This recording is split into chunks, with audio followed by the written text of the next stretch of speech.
Bismillahirrahmanirrahim. Assalamualaikum warahmatullahi wabarakatuh.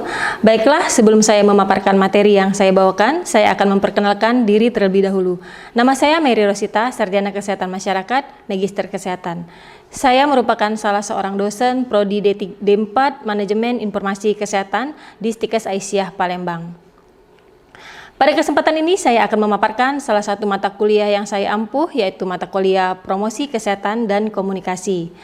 Sebagai seorang dosen, tentunya memiliki kewajiban tridharma perguruan tinggi, diantaranya adalah di bidang pengajaran.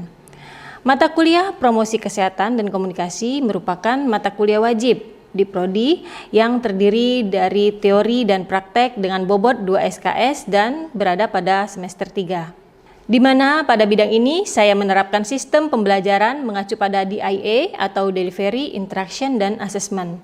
Selanjutnya, apa itu Delivery, Interaction, dan Assessment? Di sini delivery merupakan suatu proses tentang cara saya menyampaikan materi pembelajaran sehingga dapat diterima dengan baik oleh mahasiswa.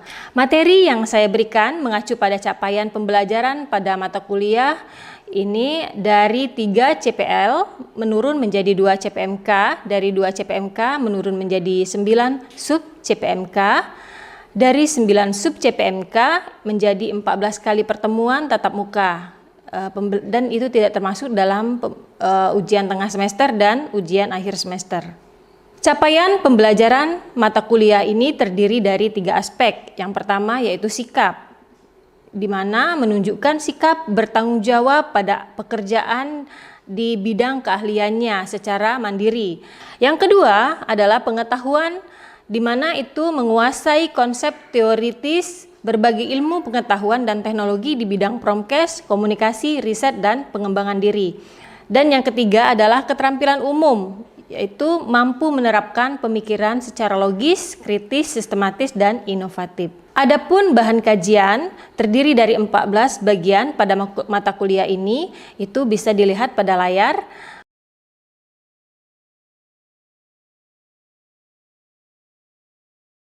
Untuk mendukung perkuliahan di kelas, saya mempunyai beberapa referensi yang digunakan dan bisa dilihat di layar.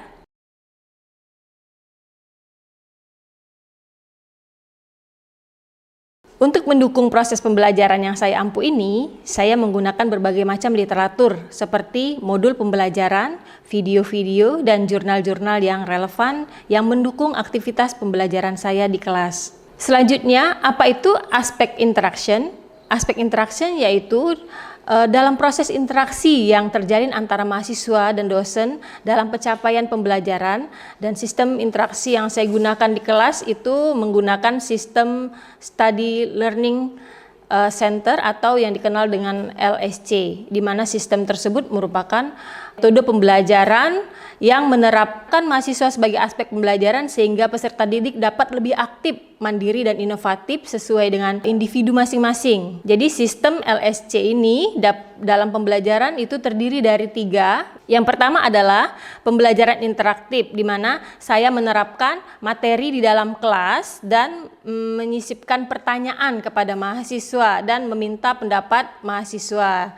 Dan yang kedua yaitu small group discussion atau diskusi kelompok kecil, di mana metode ini betul-betul melibatkan kelompok siswa dalam pengajaran untuk menganalisa, menggali, dan mendebatkan topik-topik tertentu yang merupakan isu-isu yang hangat saat ini. Dan yang ketiga yaitu self direction learning, itu di mana metode ini kita memberikan tugas pembelajaran kepada mahasiswa seperti tugas-tugas membaca misalkan, terus memberikan ringkasan-ringkasan. Adapun platform yang saya gunakan pada learning system ini, di mana mahasiswa itu bisa mengisi absen dan mengunduh materi-materi pembelajaran. Selanjutnya kita masuk ke aspek assessment. Aspek asesmen itu merupakan aspek penilaian ya yang saya berikan itu untuk mengukur kemampuan mahasiswa secara objektif dalam menerima materi pembelajaran. Indikator penilaian yang saya gunakan terdiri dari yang pertama yaitu kehadiran mahasiswa sebanyak 10%, tugas mahasiswa sebanyak 10%, Keaktifan di kelas itu sebanyak 10%, ujian tengah semester sebanyak 30%, dan ujian akhir semester sebanyak 40%. Hasil asesmen ini saya lakukan dengan harapan supaya mahasiswa dapat mengetahui penilaian yang saya lakukan secara transparan dan objektif. Demikianlah 3 aspek yang saya terapkan dalam proses pembelajaran yang terdiri dari aspek delivery, aspek interaction, dan aspek assessment. Selanjutnya, saya akan menyampaikan proses pembelajaran yang saya lakukan di kelas dengan metode micro-teaching secara daring. Terima kasih dan selamat menyaksikan. Assalamualaikum warahmatullahi wabarakatuh. Assalamualaikum. Waalaikumsalam.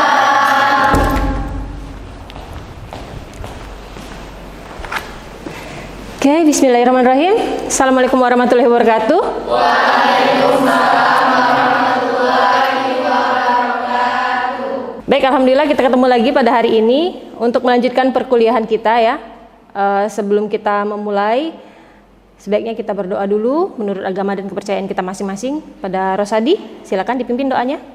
Baiklah teman-teman, sebelum memulai perkuliahan kita pada hari ini, alangkah baiknya kita berdoa terlebih dahulu.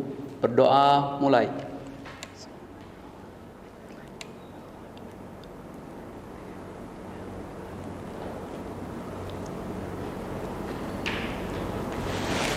Berdoa selesai. Oke. Gimana kabarnya hari ini? Alhamdulillah. Ya, sehat semua. Alhamdulillah ya. Alhamdulillah. Kelihatan ya semuanya ceria-ceria semua ya. Untuk ini apa sudah mengisi absen? Sudah. Di LMS sudah ya, sudah mengisi absen semua ya. Karena Bunda cuma kasih waktu 10 menit untuk mengisi absen kalian di LMS ya.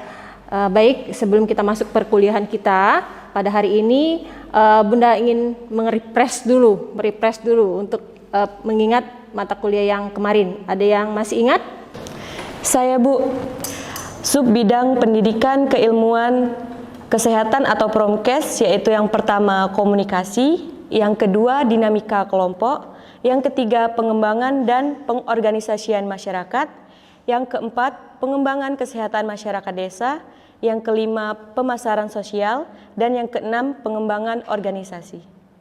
Oke, jadi ada banyak ya, ada 6 dalam pembelajaran kita mengenai pendidikan kesehatan atau promosi kesehatan. Nanti itu kita akan bahas satu persatu ya. Tahapan yang sekarang kita pelajari adalah komunikasi. Ada yang sudah mengunduh?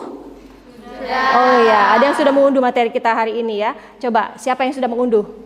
Saya Bu, tujuan mempelajari komunikasi, yang pertama mengubah sikap, yang kedua mengubah opini, yang ketiga mengubah perilaku, dan yang keempat mengubah masyarakat. Oke, bisa merubah masyarakat, jelas sekali ya, itu ya materi kita yang akan kita bahas pada hari ini. Baik ya.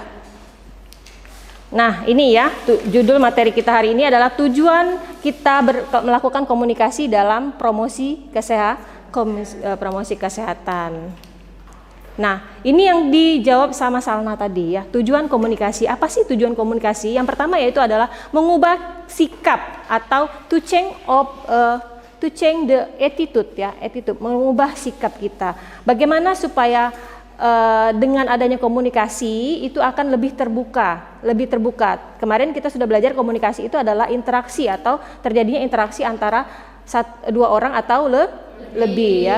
Jadi dengan adanya komunikasi orang akan menambah pengetahuan, sehingga dengan pengetahuannya itu dia akan lebih mengubah sikapnya ya. Yang kedua adalah mengubah opini. Opini itu apa? Opini itu adalah pendapat atau pandangan seseorang ya. Jadi dari komunikasi itu juga kita akan melakukan perubahan opini. Berikutnya adalah tingkatan yang paling lengkap atau kompleks, yaitu terjadinya komunikasi itu tujuannya adalah ingin melakukan perubahan perilaku, ya, dan mengubah persepsi yang ada di masyarakat. Jadi penting nggak komunikasi itu? Iya, penting sekali komunikasi itu ya. Jadi dalam belajar berkomunikasi, apalagi kita sebagai seorang tenaga perawat itu harus pintar bagaimana membuat kata-kata agar masyarakat itu bisa dipengaruhi dengan komunikasi kita ya. Yang tadinya tidak mau minum obat, akhirnya mau minum obat. Yang tadinya tidak mau pergi ke pelayanan kesehatan dengan komunikasi kita yang baik, dia akan pergi ke pelayanan kesehatan. Oke. Nah, apa saja sih faktor-faktor yang mempengaruhi pembentukan perilaku itu? Yang pertama adalah susunan saraf pusat. Ini sangat penting sekali dan sangat mendasar. Ya, seperti yang dikatakan Imam Bukhari bahwa berbicaralah kamu sesuai dengan akal manusia. Makanya kadang-kadang ada yang bilang, oh kalau bicara dengan orang gila itu bukan seperti ini, ya. Jadi kalau misalnya kita menghadapi orang yang gangguan jiwa itu berbeda dengan menghadapi dengan manusia yang tidak mengalami gangguan jiwa. Makanya di dalam ilmu kejiwaan juga kalian belajar komunikasi terapeutik ya. Jadi susunan saraf pusat ini adalah hal yang paling mendasar dalam kita melakukan komunikasi. Terus yang kedua adalah persepsi. Persepsi itu apa? Pandangan. Jadi kalau seseorang sudah memandang sesuatu itu penting, ya, dia akan melayani dalam kita berkomunikasi. Contoh misalkan kalian akan melakukan penyuluhan, ya. Jadi misalkan masyarakat ini lagi sedang heboh-hebohnya corona, tiba-tiba kalian ingin melakukan bagaimana sih pencegahan dari corona, masyarakat yang mempunyai persepsi, aku pengen tahu apa itu corona, dia akan berbondong-bondong datang ke penyuluhan kalian. Ya, jadi seperti itu. Jadi persepsi atau pandangan. Terus yang ketiga yaitu adalah motivasi. Motivasi itu apa?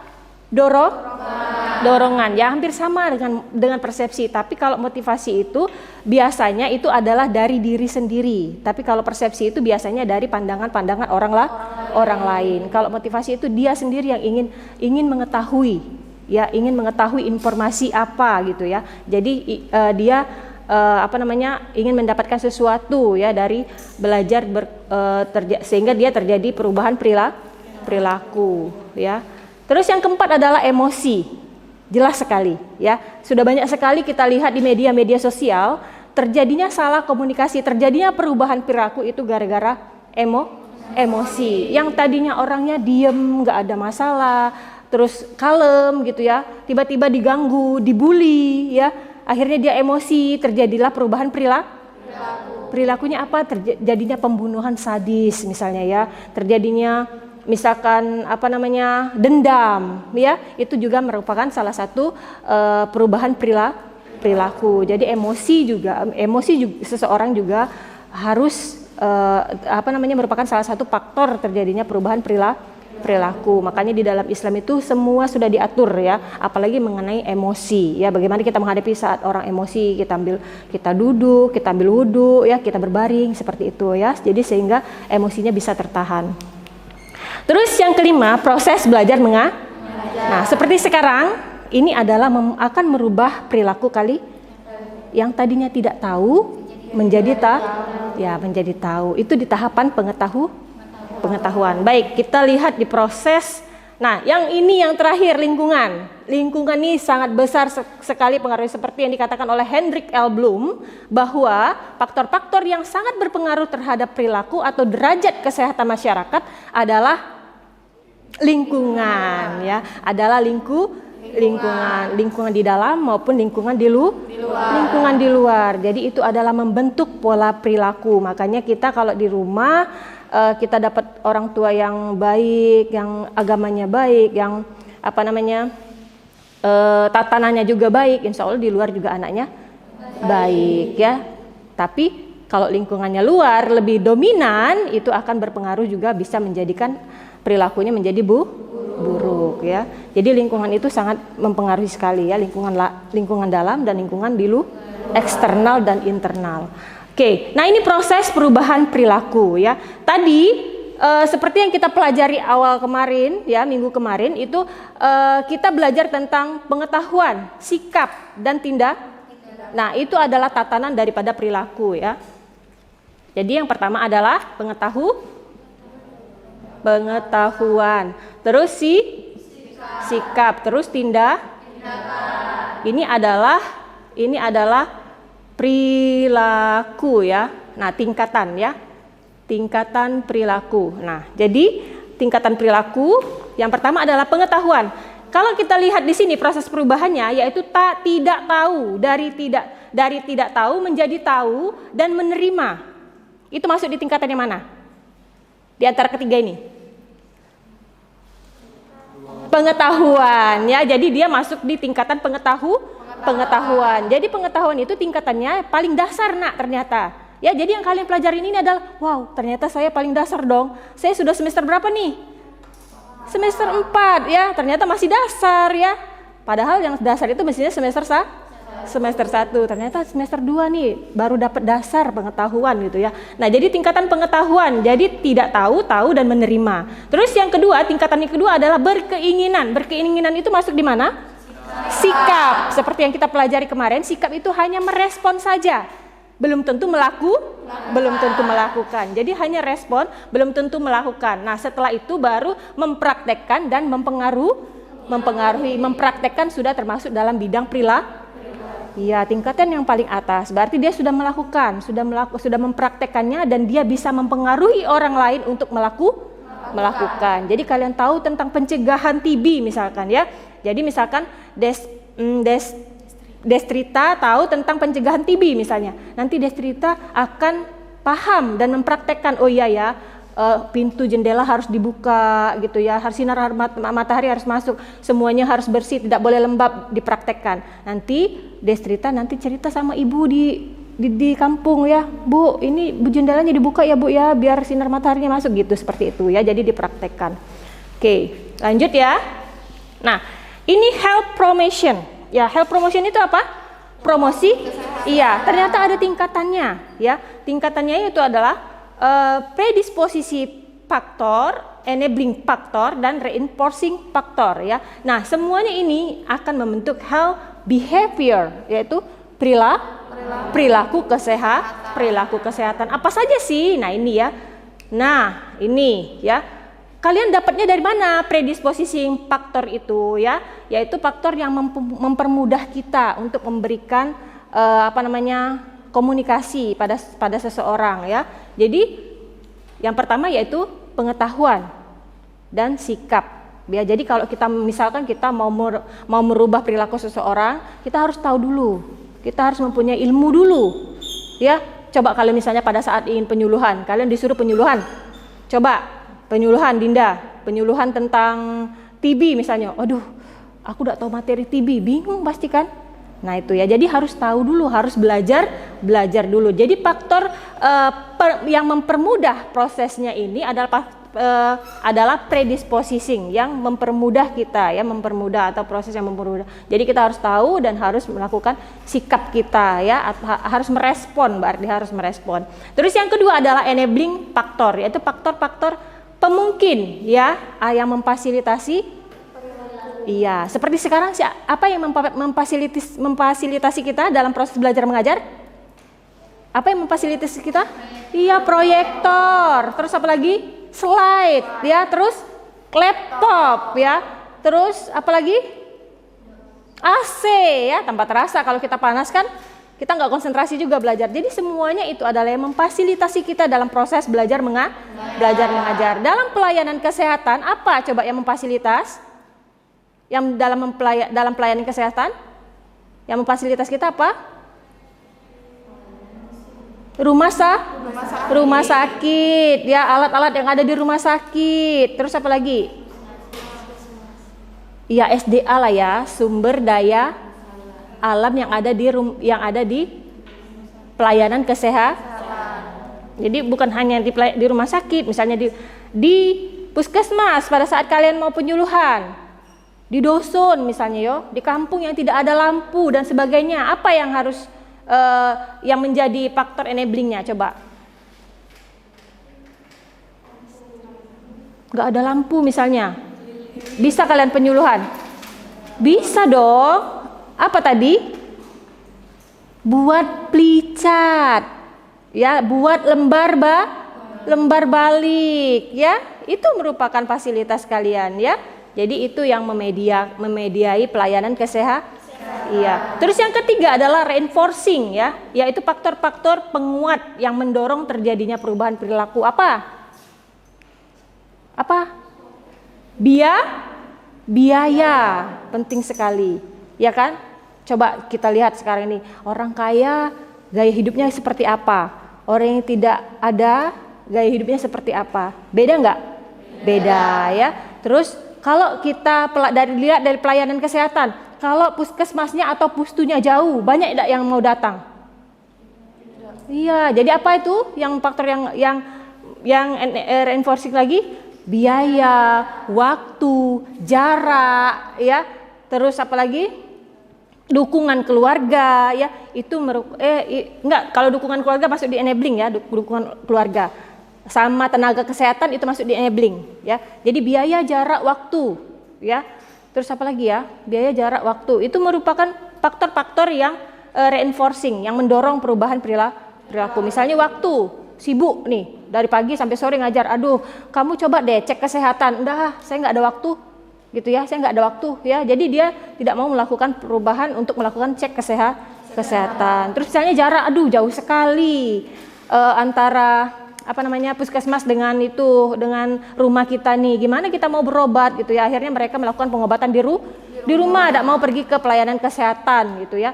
Terus apalagi SDM-nya misalkan ya, SDM sumber daya manusianya atau tenaga pelayanan kesehatannya. Itu di puskesmas itu orangnya judes-judes, males saya datang. Ya, kok pelayanannya nggak bagus banget gitu ya. Jadi sudahlah, nggak maulah saya melakukan pengobatan, sudah di rumah aja, jadi ditahanin sakitnya. Itu ya. Jadi tidak ada perubahan perilaku. Jadi itu merupakan faktor-faktor daripada reinforcing ya. Nah, ini fungsi dari komunikasi ya. Apa yang pertama? Yang pertama adalah memberikan informasi ya, to inform ya. Makanya sekarang alat media komunikasi kita itu sudah lengkap sekali. Kalau zaman Bunda dulu cuman televisi, radio ya. Kalau sekarang sudah banyak kan? Apa saja coba? HP, terus laptop, terus apa lagi? Dalam HP itu banyak sekali program, apa saja? WhatsApp, terus Telegram, terus Facebook, terus Instagram, terus YouTube, terus TikTok. Jangan lupa TikTok gitu ya. Jadi ketemu terus ini TikTok mukanya. Wah, ini anak Asia nih. Ya, ini anak Asia ya. Itu. Nah, jadi tapi nggak apa-apa, TikToknya yang bagus-bagus ya. Nah, terus itu adalah salah satu memberikan informasi. Seperti sekarang kita sedang mengiklankan stikas kita tuh yang banyak sekali yang sering ditonton adalah di TikTok dan di Iya, kita lihat sasaran kita. Ini sasaran kita siapa nih? Anak muda misalkan sasaran kita buat di Instagram dan TikTok. Kita lihat lagi sasaran kita emak-emak misalnya kita buat di Facebook ya. Jadi kita memberikan komunikasi itu agar sasaran yang tepat kita lihat juga ya. Sasaran kita siapa dan media yang kita gunakan itu apa. Jadi kalian juga nanti penyuluhan juga harus sesuai dengan media dan juga sesuai dengan sasaran. Jangan sasarannya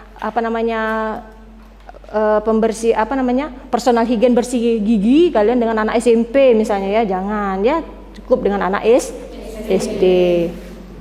Terus mendidik, jelas sekali tadi sudah kita pelajari ya bagaimana apa fungsi atau tujuan daripada komunikasi tadi ya, bagaimana kita mempengaruhi orang lain agar bisa mengikuti cara kita gitu ya, salah satunya ya. Nah, itu dengan cara mendidik atau to educate ya, to educate. Yang ketiga yaitu menghibur, to entertain. Banyak ya. Contoh di TV, di televisi banyak kan? Contohnya apa? Yang sebagai penghibur. Iya, kadang-kadang di opera Panjapa kita nggak tahu tiba-tiba ada informasi. Iya kan? Ada informasi. Dia celetuan-celetuan yang membuat orang ketawa, ternyata oh itu informasi ternyata. Terus apalagi yang sedang tren-tren itu? Yang lucu-lucu? Stand up? Iya, stand up comedy. Di stand up comedy itu banyak sekali informasi yang didapat. Coba ada yang sering nonton stand up comedy. Itu banyak kan kadang-kadang informasi yang diberikan. Jadi orang yang buat stand up comedy itu dia selalu membaca media-media biar tidak ketinggalan materinya gitu ya. Kalau dia ketinggalan materi, aduh vakum dia. Apa yang harus dibicarakan ya? Nah itu ya, makanya dia juga menimbulkan informasi ya. Terus yang ketiga adalah mempengaruhi. Ini yang paling tinggi tingkatannya. Nah, ini tujuan komunikasi dari sudut pentingnya sumber ya. Dan ini dari sudut pandang penerima ya. Yang pertama memberikan informasi, mendidik, menghibur dan menganjurkan suatu tindakan. Ini yang pertama tadi yang kita bahas. Dan ini adalah bagian sumbernya dan ini bagian penerima. Agar apa? Agar memahami informasi, agar dapat mempelajari atau menerima atau menolak anjuran. Oke, nah ini bentuk komunikasi, komunikasi intra pribadi, komunikasi antar pribadi, kelompok dan massa. Ini mungkin kita bisa lihat contohnya di sini. Oke, nah ya, nih, nah ini komunikasi perorangan atau komunikasi intra pribadi. Tadi intra pribadi dulu ya, intra pribadi itu misalnya kalian belajar untuk menjadi MC. Jadi kalian belajar dulu di depan kaca, kalian ngomong sendiri ini itu. Nah, itu adalah salah satu contoh intra pribadi. Ya, jadi kalian membentuk diri kalian sendiri untuk pede dalam melakukan komunikasi. Terus, nah ini komunikasi perorangan. Ini contohnya ya. Nih, melakukan di ruang registrasi, melakukan ini dengan pasien ini ya. Jadi pada saat pengobatan. Nah, ini komunikasi perorangan juga, yaitu konseling ya, konseling antara konsulernya. Nah, ini komunikasi perorangan juga. Nah, ini ada komunikasi kelompok, biasanya FGD ya. Nah, itu. Terus komunikasi kelompok nih, komunikasi kelompok juga belajar bersama. Nah, ini adalah komunikasi massa pada saat penyuluhan dan sekarang ini merupakan komunikasi massa. Komunikasi massa. Terus ini contohnya ya. Nah, ini adalah beberapa komponen dalam komunikasi. Oke? Bagaimana semuanya? Sudah paham dengan materi tadi? Iya, alhamdulillah semuanya sudah paham ya. Jadi sudah tahu ya itu apa yang dimaksud dengan komunikasi tadi ya, komunikasi dan tujuannya apa kita belajar dari komunikasi. Salah satunya adalah untuk melakukan perubahan perilaku pada masyarakat ya, pada manusia ya, salah satunya. Terus juga faktor-faktor apa saja yang menjadi pendorong untuk terjadinya perubahan perilaku. Ya, tolong ini nanti materinya untuk hari ini kalian ringkas ya, sehingga kalian pada saat belajar itu dapat poin-poin dalam pembelajaran ya. Jadi untuk Nabel tolong nanti dibagi 4 kelompok ya, dibagi 4 kelompok teman-temannya. Nanti di 4 kelompok itu tugas kalian adalah melakukan komunikasi di penyuluhan ya, baik itu di penyuluhan di rumah, di masyarakat, terus di sekolah ya, dan juga di tempat-tempat umum misalnya di mana ya, di pasar misalnya ya. Bagaimana teknik nanti kalian melakukan komunikasi di penyuluhan itu. Tolong ya Nabelnya nanti nama-namanya diserahkan kepada Ibu ya. Oke, cukup sekian dulu ya materi kita hari ini. Iya, ketemu lagi kita nanti minggu depan. Ibu tutup dengan mengucapkan lafaz hamdalah. Alhamdulillahirabbil alamin. Wassalamualaikum warahmatullahi wabarakatuh. Waalaikumsalam warahmatullahi wabarakatuh. Oke, terima kasih ya.